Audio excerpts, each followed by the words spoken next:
In September 2025, in one of the 11 countries of Southeast Asia, a major protest began to brew. It is a response against government corruption, a raging outcry of the people against a system that has extorted and pocketed countless billions of taxpayers' money, and more into the hands of an elite few. For decades, the government has made promises that either have never been fulfilled or have resulted in nothing that would have benefited the common folk. In the aftermath of one of the many typhoons that flooded communities and even its major metropolitan capital, thousands upon thousands of angry citizens made their voices heard. They called for the end of systematic corruption and jailing of those responsible, and called for lasting change. Organizers and other civil groups and activists were then able to have the go ahead to proceed with their rally. The date, September 21st, 2025. The protests coincided with an important date in the country's history, being the very date when authoritarian rule officially began back in 1972. The largest contingents of these protesters would be concentrated in Rizal Park and the EDSA Shrine. The former would be called Bahasa Luneta, and the latter, which would be the bearer of the overriding name of the protests, the Trillion Peso March.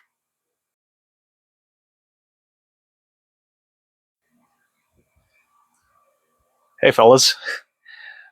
Another scuff setup where I'm making another serious ish video again because this is the only place where it's relatively quiet for me to do such video. So, about a few months ago, as of recording this video, I finished watching the full Andor series. I ended up finishing the whole thing. For some reason, I didn't get to it sooner. My dumb brain didn't watch it sooner. I don't know why. I really don't know. I guess I was stupid. But when I watched the whole thing in a massive binge, literally season one all the way up to season two, from start to finish, uh, when I finished it, I can say with certainty that I share the same sentiments with everyone else who has watched the series. And that is that it's probably hands down the best piece of entertainment that has come out in the Star Wars RP in a very, very long time. Now, what really makes Andor shine is really just how unafraid it is when it comes to its messaging. It's unapologetic. Uh, it doesn't sugarcoat itself in the slightest. And according to everyone who has pretty much watched it, and really those who are behind the series, behind it, who made it basically, uh, when they say all of that, they're referring to the series' political messaging, which is extraordinarily relevant in our time. So in this video, I want to talk about the series' message and its politics. Though I should warn you guys, there are going to be heavy spoilers for the entirety of Andor series, and specifically, we're going to be touching on season one in this particular video. So this is the first part of a uh, two-parter miniseries, I guess. So if you guys haven't watched either series or just Andor in general, really, uh, best to clock out now. So let's get started. All right, I'll go for it. What does fascism do? It doesn't just destroy the people it comes for first, and the communities and the organizations and the law and the truth and the rest of it. Inevitably, in every model of fascism that there's been, it ultimately comes and destroys its early proponents and its foot soldiers and its underclass, and it destroys its, because it's all centralized power, it eventually eats its young.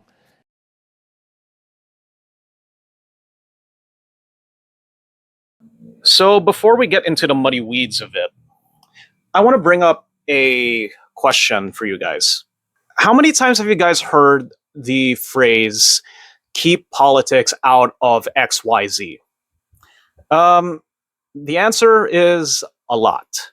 It is a lot. A lot of the times, we always hear that from people who are in a lot of the spaces we are familiar with, like several TV series franchises, anime franchises, gaming franchises, all that stuff, even books, and for some reason, in certain cases, even our food.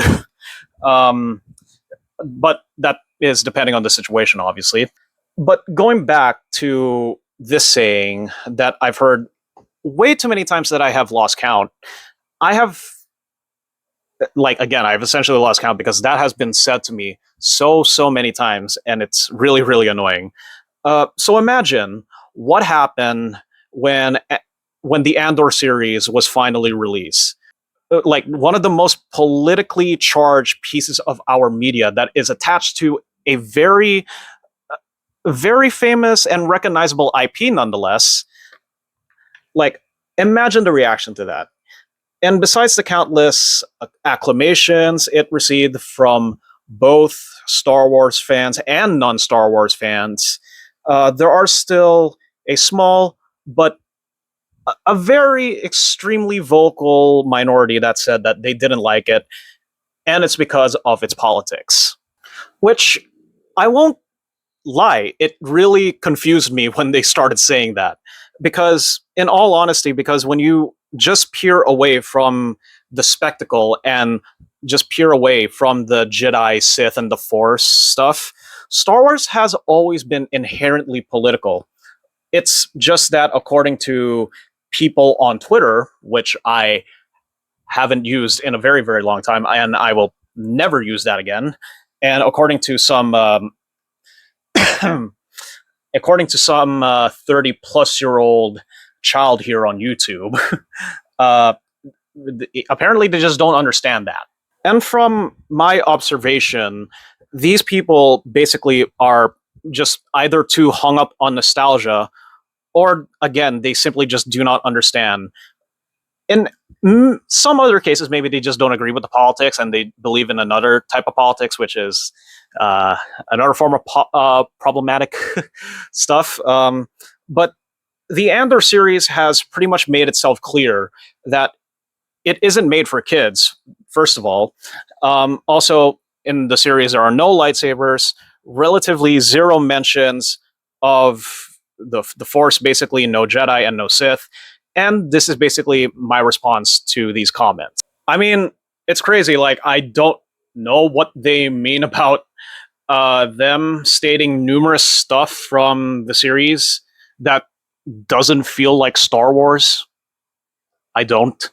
Watched Andor Season 2 and yep, it's real. An Imperial officer tries to grape Bix, using the power dynamic that she's and illegal and he can deport her. It's beyond fucking retarded and doesn't belong in Star Wars. The following week, she then had a problem with the kiss scene between Cinta and Vel, because of course she does. Nerdrotic also had a problem with this, which again, of course he does. She also starts comparing the show to Les Mis in the most surface level way possible. There was absolutely no reason to militarily occupy Gorman. It's one of the dumbest things Palpatine could have done. He's completely missing the point that the show is clearly trying to make about how fascism treats women in its own machine. For those that didn't watch it, in the first season, he's trying to find his sister.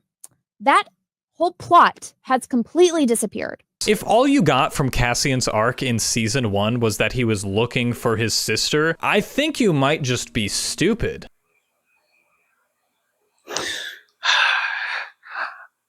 Fantastic media literacy, guys. Great job.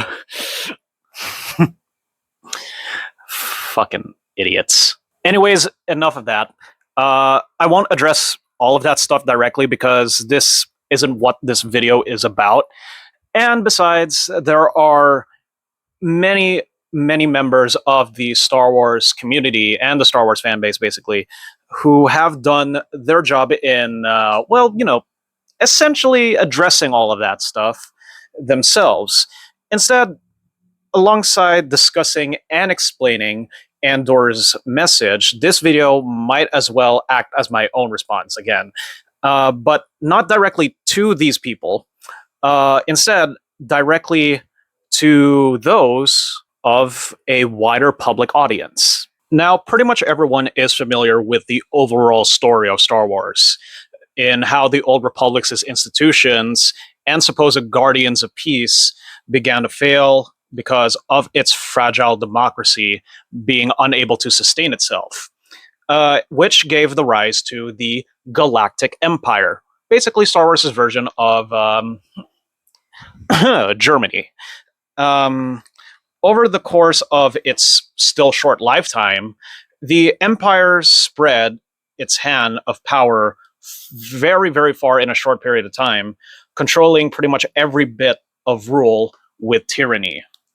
And in the story of Andor, the series, on the other hand, it shows us what it feels like for the ordinary citizen under its new rule, how most citizens are pretty much kind of complicit in its constant monitoring and overreach and control, simply just trying to live out their lives in peace and basically just trying to stay out of the way the best they could, out of the Empire's way, basically.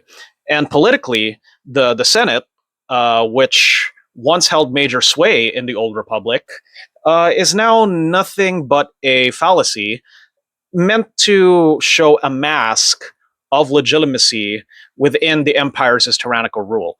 Basically, what I'm trying to say is that the Senate doesn't do anything because everything has the final say with the Emperor, and that is Palpatine. And the Senate is merely just there to act as uh, a mask, again, that everything is legitimate. But then, when something crosses the supposed rule of law in the Empire, it ends with a response with force, and force that is exceedingly extra. Um, in response, the people of the galaxy responded with their own loud opposition against it. Though it may be slow, their growing disgust of the Empire would be a gradual growth.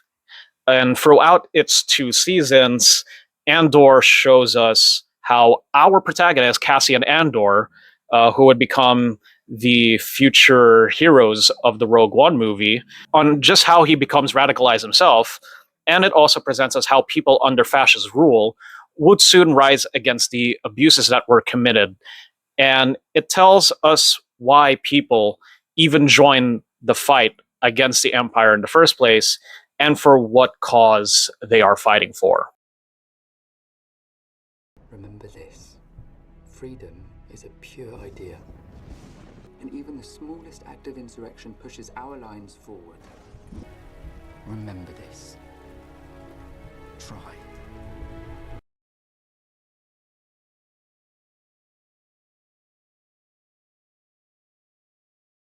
Now, to help better understand the Andor series, we needed to talk about the showrunner who was behind it all, Tony Gilroy. I think the best trait about Gilroy in undertaking the task of creating the series was the fact that he isn't a big fan of Star Wars. Uh, Now, this doesn't mean that he hates Star Wars. I mean, he's gone on the record to say that if it wasn't for the successes of The Mandalorian and Skeleton Crew, the series of Andor wouldn't even exist. So take that for what you will. And I think this opinion that Gilroy has of not being that much of a Star Wars fan is actually a great trait for being the lead showrunner.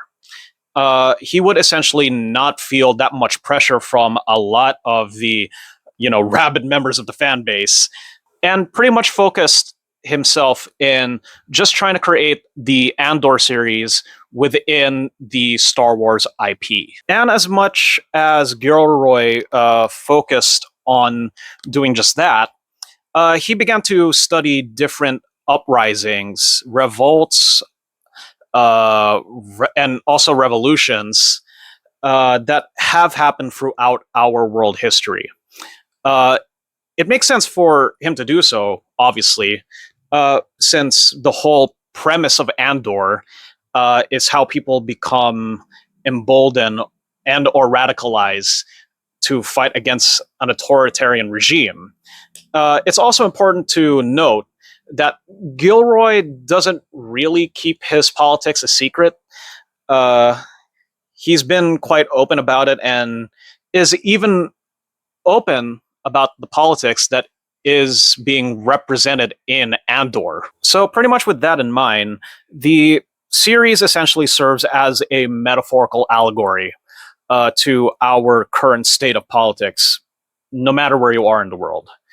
Much like how the miners of Ferrix rose up in the wake of the funeral procession of Marva Andor, and how the Gore peacefully began to sing their national anthem, or their planetary anthem, I should say, because it is a planet-wide species, as an act of solidarity, as they stood before their inevitable genocide that would be committed by the Empire.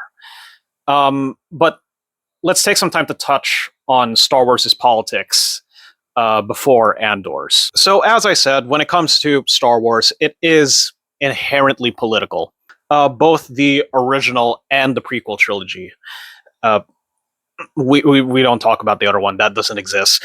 Um, now, if we were to look at both of these trilogies, the original one, it embodies the struggles of the French resistance versus the Nazis that are occupying France. The rebels being the rebels fighting against the totalitarian regime of the Empire, which is essentially fascistic. I mean, it does have a lot of things in common when it comes to rebellions and revolutions. A farm boy, that being Luke Skywalker, a scoundrel in Han Solo, and even an elite princess embodied by Princess Leia. We'll get to that last part about the elite, by the way, which is right now, actually. My bad, because when we're going to go to the prequel trilogy, instead of a more rustic, more gritty nature of the original trilogy, it is more from the perspective of politicians, princesses, the Jedi, aka the elites, essentially. Uh, Not saying it's a bad thing. Obviously, I think the prequel trilogies is like my favorite Star Wars trilogies that I've grown up with. I am an early 2000s kid, so I have a bias there. I don't care what you guys say. The prequel trilogies with Episode 3, it's the best. Now, going back to the elite part, just because when you're in the position of a politician, you are going to be in the position of the elite, like members of society, no matter what.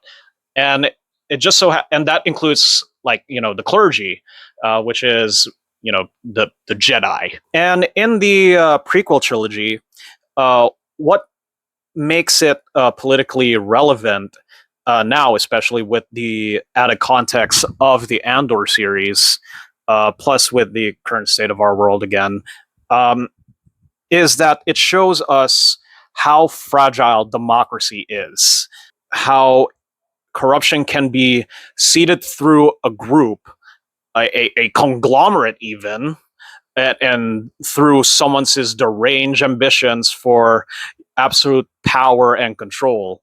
Hell, if I were to dig a little deeper, the methods that the Trade Federation and Palpatine in the prequel trilogy, the tactics and the methods that they use, basically, to get themselves whatever they wanted in power, basically, it does in fact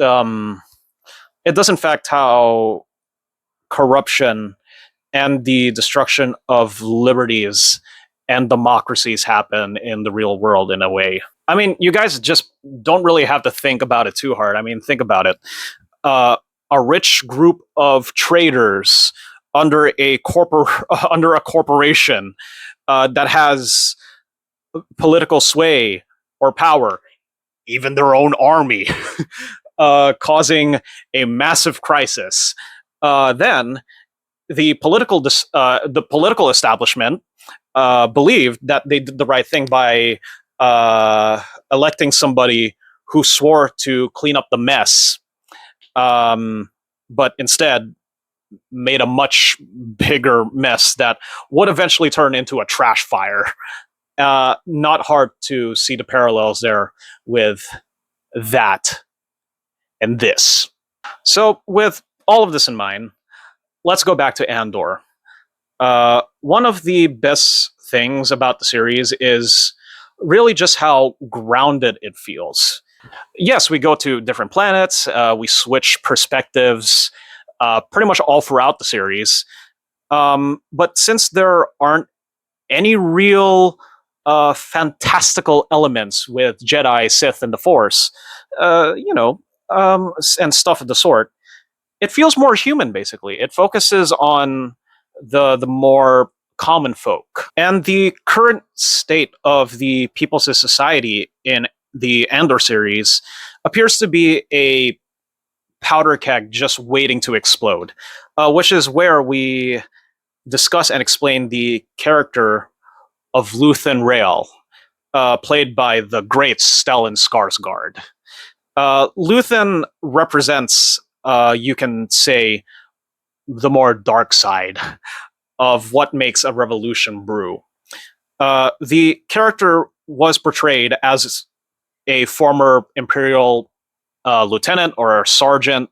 I kind of forgot what his rank was in the series, but he was a soldier in the early infancies of the Empire, which he then turned his back against the Empire after witnessing a massacre, which is where he rescues a young Clea, who would become his pseudo daughter and his assistant. The important aspect of Luthen's character for us to understand this part of the series is politics, is the radical activist side. In many instances throughout the series, Luthen's method seems to overreach a ton, too extreme, basically. Also, seemingly an unsavory character, both with and without the wig. In real history, this could be referencing characters such as Maximilian Robespierre, Simon Bolivar, Vladimir Lenin, as well, essentially. All of this, by the way, is coming from the YouTuber Andor, who has made probably one of the best videos of any Star Wars media here on YouTube. I should also point out that Luthen's backstory of being a former Imperial soldier is something worth noting, actually, because it embodies what a lot of veterans and former servicemen and women feel about being disenfranchised or becoming disillusioned with what was portrayed as a good cause, basically, but was in reality, it turns out to be an inhumane act of violence against a certain people group. Many of those men and women who were deployed overseas definitely have, in reality, the biggest burdens of any human being on this earth. And specifically, I am talking about those who went to Kuwait, Iran, Iraq, Afghanistan, basically. And, with the benefits of time passing, a lot of people have definitely different opinions ever since 2001. And the thing is that these burdens could, in some possibilities, turn into hate that would be directed at the establishment. Hence why Luthen became a rebel. In the real world, for former servicemen and women to become a rebel, simple political activism is a form of rebellion in a sense. But the radical outcome is where Luthen turned towards, full-blown anger and hatred. But most importantly, endless sacrifice, all to ensure that the fascist empire would burn. So what do I sacrifice? Everything! Now, I feel that it is an appropriate time to move forward to the next radical and really the more extremist character, that being Saw Gerrera, played by Forrest Whitaker, and first introduced in the Clone Wars series and Rogue One. Saw is what happens when one only sees a path forward through an armed struggle. Sounds quite familiar, especially where I live. But any case, yeah, if you know, you know. But the biggest part about Saw's character is his puritanism. In the series, he mentions many other rebellious organizations and groups having different ideologies and different methods, to which he says this about them. Galaxy Petitionists! They're lost! All of them lost! So, if Luthen was the shadowy side in making a revolution, and if Saw was the more violent side and extremist Puritan side of the revolution, we'll move on over to the idealist and political side, starting with Senator Mon Mothma, portrayed by actress Genevieve O'Reilly. After her stint with the character back in Rogue One, alongside her other senatorial allies, like Senator Bail Organa, now, with everyone's perceptions of politics nowadays, they would obviously just shut this whole entire part entirely. But what the characters of Mothma and Organa represent in terms of political struggle is the reformist side, the political and elite class of people in a high position of government trying to move towards hopefully a much better system of government by working through the existing one. Uh, it's really not unheard of. Um, if you look inside the United States government, for example, politicians like Bernie Sanders, AOC, Zoran Mamdani, and even aspiring ones who are on track to maybe winning their representative or respective elections. Sorry, like Graham Plattner and Abdul Al Sayed.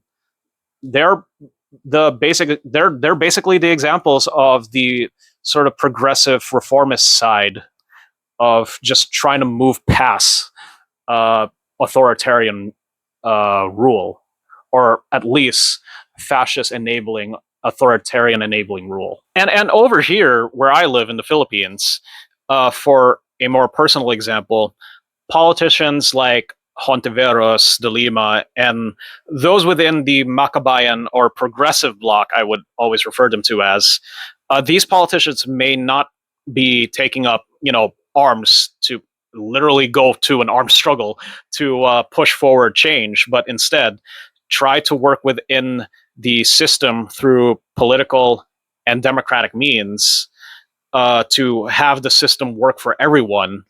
Of course, the main difference is that the empire isn't democratic. That's the thing.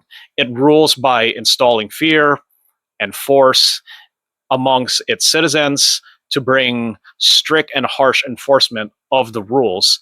And that also goes to their own senators. Because the thing about the empire in the Star Wars universe, on just how it came to be, it was implemented via democratic process, basically. There was a war raging on, so Palpatine just urged the Senate to impose emergency powers on the chancellorship, which Palpatine was at the time. He was the chancellor of the Senate. Misa proposed that the Senate give immediately emergency powers to the Supreme Chancellor. And is there a real life example of this? Yeah, there is. There is a real life example of this. Just look at what Hitler did. As a matter of fact, you can also argue that the first Marcos presidency essentially did the same thing, taking advantage of instability to install a strong authoritarian to restore order, but someone who wouldn't give up the power once things relatively calmed down, in a sense. And as a new power slowly and brutally cements its control within closed doors and within the fringe reaches of the galaxy and of any other countryside that is out there in the real world, comes the idealists, the free thinkers, and the philosophical side of Chris Nemec. Portrayed by Alex Lothar, Nemec represents the idealistic side of what makes a revolution. Why become a rebel or a revolutionary? Why fight? What is the cause for your fight? Why is the empire bad? Why is it inevitable for it to fall? One of the most politically vocal parts about Andor specifically in its first season is Nemec's manifesto and some of his dialogue in the show. The Empire has no moral boundaries. Why should we not take hold of every chance we can? Let them see how an insurgency adapts.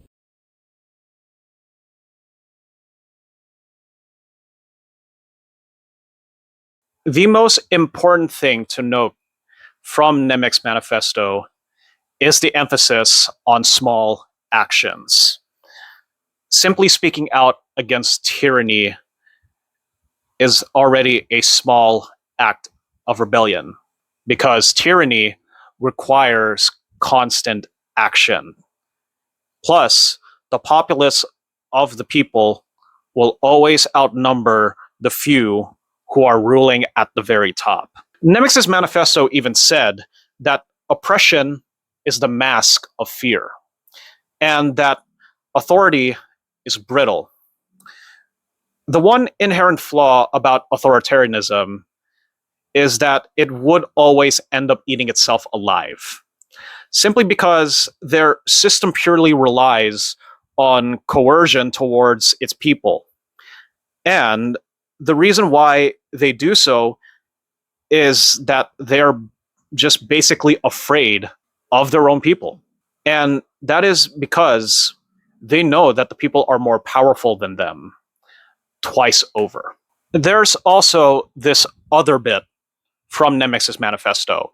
These moments of defiance will have flooded the banks of the Empire's authority, and then there will be one too many. And there is also this part of Nemec's manifesto. The pace of repression outstrips our ability to understand it, and that is the real trick of the Imperial thought machine. It's easier to hide behind 40 atrocities than a single incident. Also, the bit where Nemec said that it would be easier for the Empire to hide behind 40 atrocities. Yeah, that will gobsmacked you guys about the real world, where a country is well, yeah. However, the most important part from his manifesto to me is this. Freedom is a pure idea. It occurs spontaneously and without instruction. Because what a lot of us people yearn for in our everyday lives is the ability to choose for our own good. If this gets taken away from us, then that's when our small acts of defiance would eventually flood down the paper walls. And it will flood to the point where they have no other option but to collapse and to surrender. Now, with all of those other characters sorted out, what about Cassian Andor, the main character of the series? As controversial as it sounds, Gilroy ended up basing a lot of Cassian's characteristics on a young Joseph Stalin. And now, before anyone just starts typing angrily in the comments, let me try my best to explain Gilroy's point. If you go back and closely try to understand like the first half of the first season of the series, Cassian really was a massive outsider. Like, that's really what he was. He didn't really have any desire or even believe that trying to fight the Empire was worth risking his life for. All Cassian wishes to do is to first try to find his long lost sister after he was taken in by Marva Andor, who is his adoptive mother. And already, with that in mind, Cassian is pretty much an outsider within a new system that's technologically more advanced and arguably more well off where he was before. After his encounter with Luthen, however, that's when he got himself into the circle as a mercenary for the heist that would be taking place in Aldhani. Gilroy based this plot on the Aldhani heist on the real life 1907 Tiflis heist, which was carried out by the Bolsheviks with a young Ioseb Vissarionis des Yugashvili, which would be Joseph Stalin. And I'm very, very sorry if I mispronounced his real name, because good God, the Georgian language is it's quite tough to pronounce. Obviously, the future Joseph Stalin was an outsider because, again, he was Georgian and not Russian. And from my understanding and interpretations, what Gilroy is trying to portray with Cassian Andor is how the regular groups of people outside of the revolutionary cause slowly become radicalized, or in more friendly terms, slowly become believers in the cause that they thought was hopeless, even if the way that they got propelled into it was because they wanted money. This slow radicalization didn't really happen when Cassian joined the heist on Aldhani. Instead, it happened when the Empire started to affect him directly. And when he essentially looked at a stormtrooper funny and he just got arrested for it. And yeah, that's how it affected him. He just looked at a stormtrooper with just a look as if he's like, "What's wrong, officer? What's going on? Like, what's happening over there?" And then he got arrested for it. Like, that's, yeah. And that brings us to Narkina 5. Essentially, a planet that has a prison with horribly cruel conditions, with equally as cruel guards, and the inmates inside being forced to build parts for the Death Star. It's basically a gulag. The portrayal of Narkina 5 could mean many things that we can correlate with our real world and our real history. How the incarceration system is heavily flawed and practically relies on a rotation of new prisoners or new inmates, basically. Real life slave labor within factories, or again, the gulags of the Soviet Union. In this arc, Narkina, on Narkina, sorry, we're introduced to Kino Loy, portrayed by the fucking great Andy Serkis. Now, the character of Kino Loy is something that is probably one of the most significant ones, as well as one of the most interesting ones. He sort of acts as a conscious participant in the Empire's rules, all because he wishes to keep his head down, to ensure that he can simply write out his sentence and just be freed from Narkina 5. But he isn't someone who benefits directly from the Empire's rule. I mean, his role as the floor manager is essentially like a disgruntled real-life manager in some company, simply just trying to keep order within the workforce. But he still doesn't act against the higher-ups because, again, He's just trying to write out his sentence, and he's just trying to keep his head down and just try not to get into any trouble whatsoever. I mean, it sounds similar to possibly, some real life managers out there, um, no matter where they are in the world, maybe mostly in the Western world, just trying to ensure there isn't any disruption so that they and the workers could get their paychecks. The big difference is that Narkina 5 is a prison. But the factories of like mega corporations might as well feel like a prison. Uh, Reason why a lot of workers would always try to unionize, that's pretty much the reason why. It just feels like a freaking prison, and there's no great working conditions. So what choice do they have but to unionize against the higher ups so that they can at least have some bargaining power? And now going back to going back to the arc of Narkina 5, as the days kept dragging on and on and on, and as Cassian's sentence slowly, very very slowly ticks down, him and Kino eventually got the news that an entire floor was fried, because one of the prisoners who served out his full sentence just simply ended up on another floor in another part of the prison.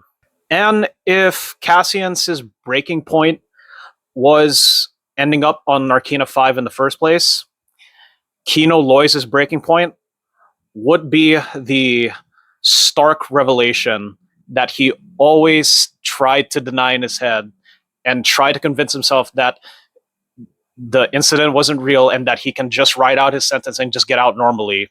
That was his breaking point, when he realized that there really is no chance for him to get out, and that the system was made to keep them inside.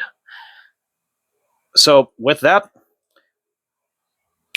he finally snapped. No one is getting out! With that, it became a powder keg that finally exploded. The prison break really shows that when the people rise up against the very few that are in power, they cannot stand against the people. More of them, not enough guards. It may be tough, but there is only one way out for them. And it's only up to them to get there. There is one way out.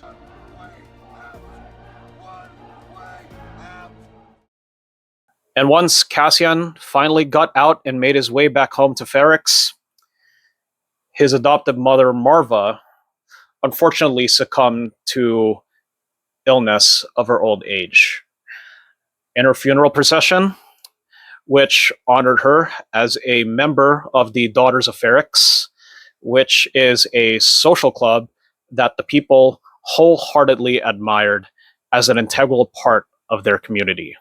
And at Marva's funeral, her final will and testament, which in this universe is a pre-recorded holographic message, she states that she is honored that she is a daughter of Ferrix, for one.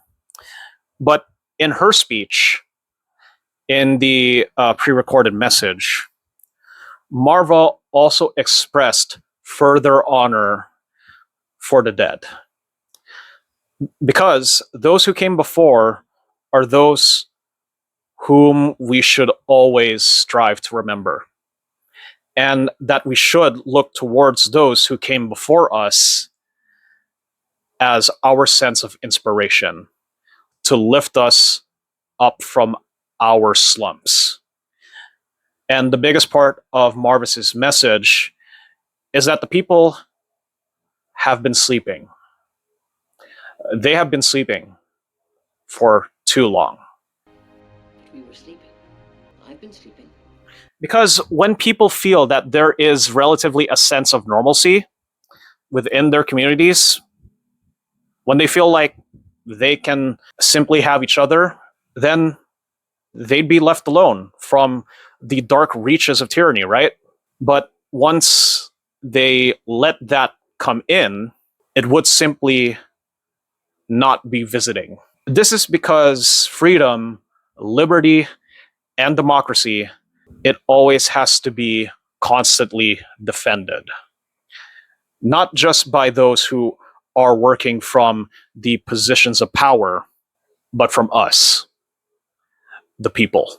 And in this final episode of season 1 on Ferrex, when the people finally find that inspiration at a time when it seemed like everything is now falling apart, it is from someone who has now passed to ignite the spark of that new fight against the Empire. Something that the people should have been fighting much earlier. Because the better time for fighting against tyranny was before, but the second best time is now. And when we combine the messages of Marvis's last will and testament with the speech of Kino Loy, the political actions of Mothma, the free thinking and philosophical writings of Nemex's manifesto, and even Luthen's speech about his many personal sacrifices, it's what makes people like Cassian Andor and the people of Ferrex not only to rise up against fascism, but most importantly, the courage to try. Remember this. Try.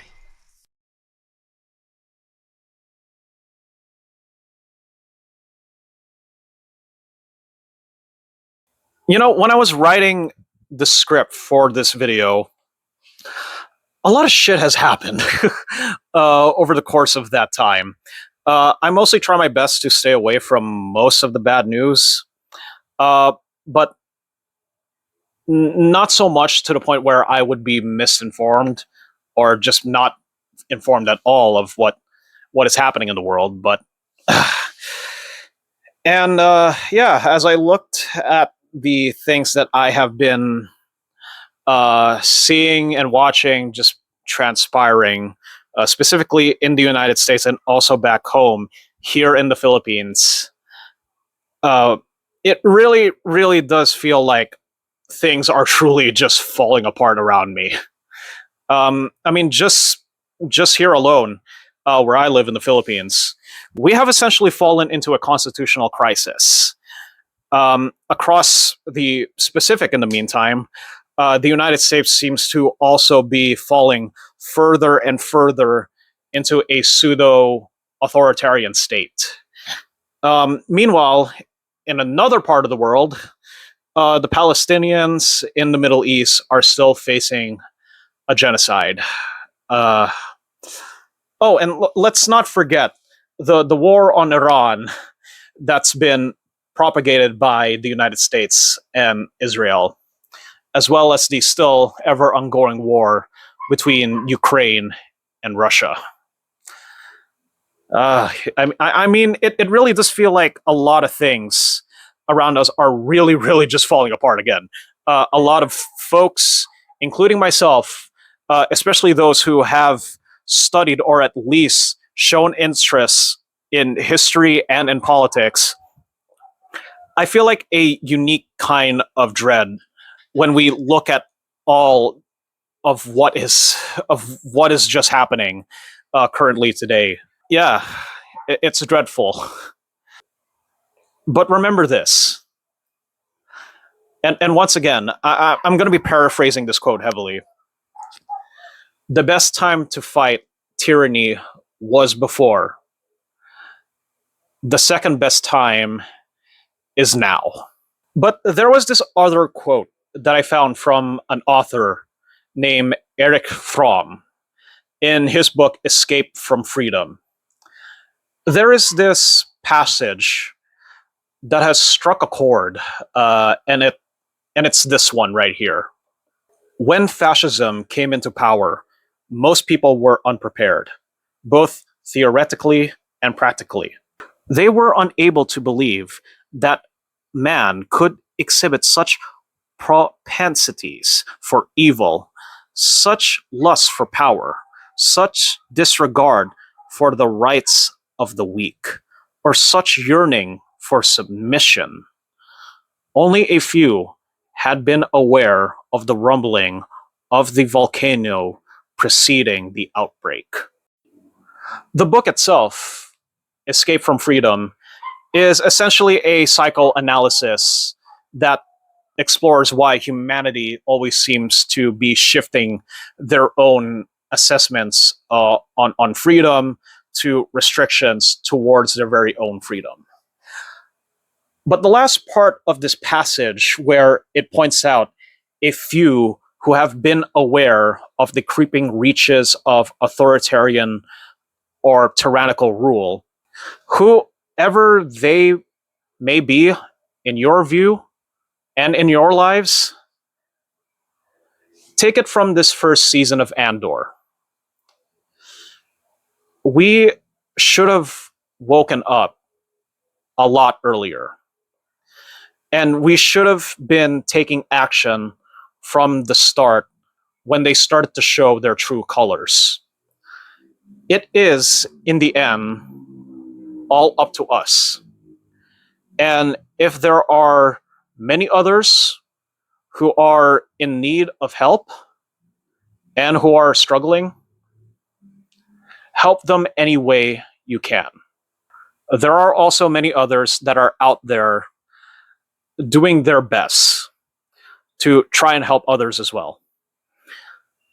In some other words, putting up a good fight and making sacrifices that may result in losing our own sunrise that you all may never see again. But you all believe that it is worth your sacrifices because there are many other people out there who have thrown their support behind the cause. So remember this. Many of us and many others who may not have even known that they're even part of the cause in the first place,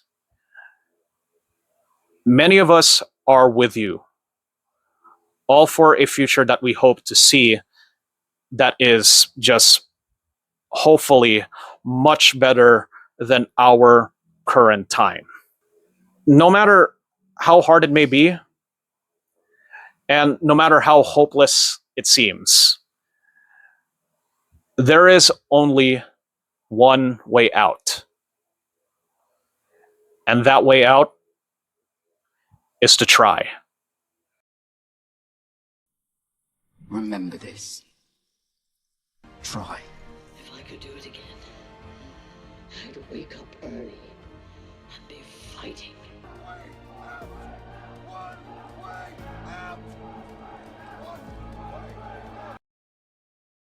Thanks for watching, guys. I'll see you guys in the next video about Andor Season 2. Bye-bye.